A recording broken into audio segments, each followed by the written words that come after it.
Audio Jungle.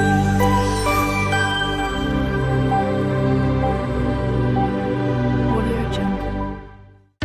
Hello everyone, જય શ્રી કૃષ્ણ.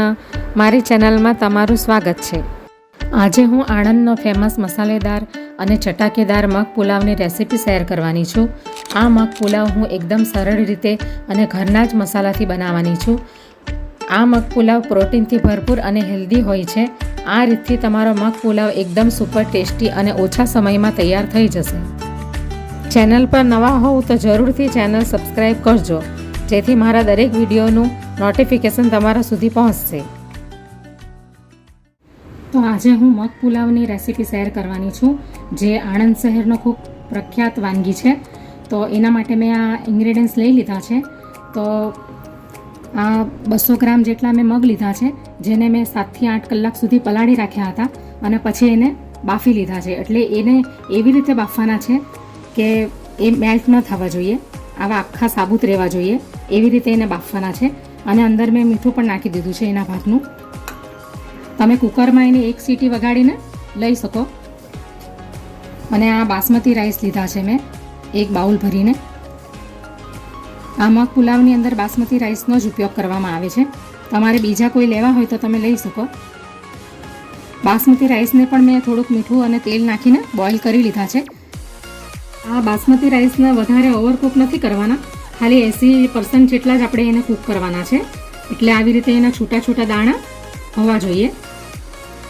તો આ વેજીટેબલ્સ મેં એની અંદર નાખવા માટે લઈ લીધા છે કટ કરીને ઝીણા ઝીણા.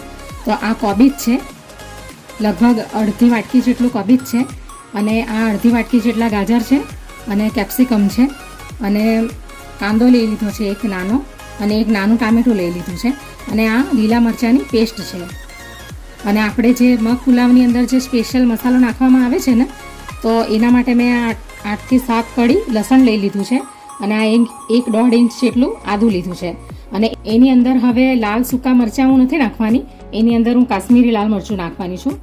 તો હવે આપણે સૂકા મસાલા જોઈ લઈએ. તો આ કિચન કિંગ મસાલો છે અડધી ચમચી, આ અડધી ચમચી ચાટ મસાલો છે, અને આ અડધીથી પણ ઓછી ચમચી પાઉંભાજી મસાલો છે, અને આ 1 ચમચી ધાણા જીરું છે, અને આ લાલ મરચું છે કાશ્મીરી. તો હવે આપણે સૌથી પહેલાં જે મગ પુલાવની અંદર જે પેસ્ટ નાખવામાં આવે છે ને, લસણ આદું અને લાલ મરચાંની, તો સૌથી પહેલાં આપણે એને પેસ્ટ તૈયાર કરી લઈશું. તો આપણે લસણ અને આદું અને લાલ મરચાંની પેસ્ટ આપણે તૈયાર કરી લઈશું મગ પુલાવની અંદર નાખવા માટે. આ ખાસ એક પેસ્ટ હોય છે જેની અંદર નખાતી હોય છે ખાસ કરીને. હવે હું અહીંયા સૂકા લાલ મરચાં નથી લેવાની, એના બદલેમાં હું અહીંયા કાશ્મીરી લાલ મરચું લેવાની છું. તમારી પાસે સૂકા મરચાં હોય તો તમે એ પણ લઈ શકો. હવે આપણે એને થોડુંક અંદર પાણી નાખીશું અને આપણે એની પેસ્ટ તૈયાર કરી લઈશું.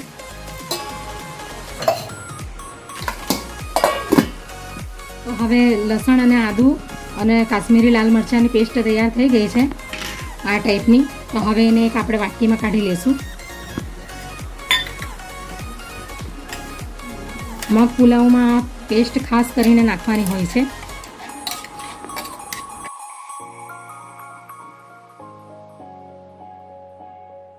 તો ગેસ ઉપર કઢાઈ મૂકી દીધી છે. તો હવે આપણે મગ પુલાવ બનાવવાનું સ્ટાર્ટ કરીએ. તો એની અંદર હું આ 2 મોટા ચમચા જેટલું ઓઇલ નાખી દઈશ.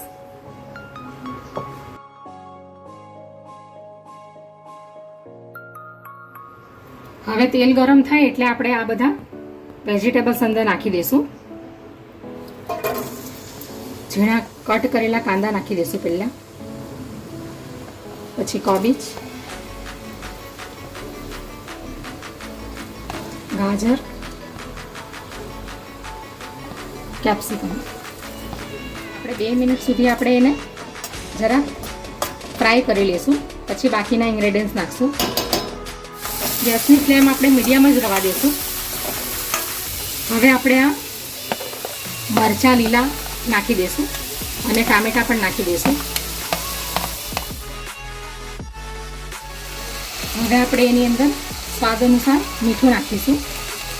આ વેજીટેબલ્સના ભાગનું મીઠું છે, કારણ કે આપણે મગની અંદર અને બાસમતી રાઈસની અંદર ઓલરેડી પહેલેથી મીઠું નાખેલું જ છે, એના ભાગનું એટલે આપણે ખાલી આમાં વેજીટેબલ્સના ભાગનું જ મીઠું નાખીશું.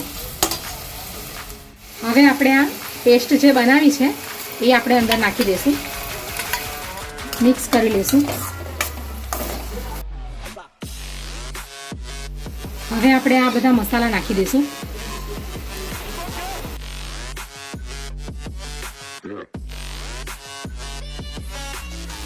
હવે આપણે આ બાસમતી રાઈસ નાખી દઈશું અંદર.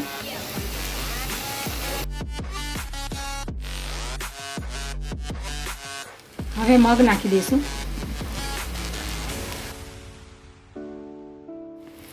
હવે આપણે બધું મિક્સ કરી લઈશું.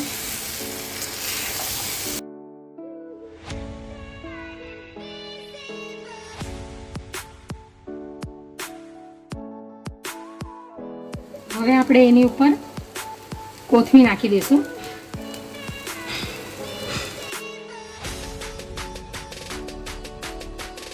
તો હવે મગ પુલાવ રેડી થઈ ગયો છે. તો હવે આપણે ગેસ બંધ કરી દઈશું.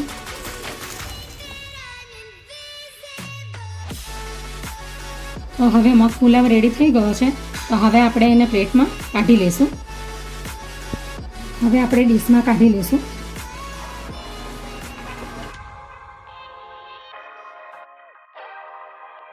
તો તૈયાર છે આણંદ શહેરનો ખૂબ ફેમસ અને પ્રખ્યાત મગ પુલાવ. આ મગ પુલાવને તમે દહીં સાથે પણ ખાઈ શકો અને સલાડની સાથે પણ ખાઈ શકો. ખૂબ ટેસ્ટી અને હેલ્ધી હોય છે.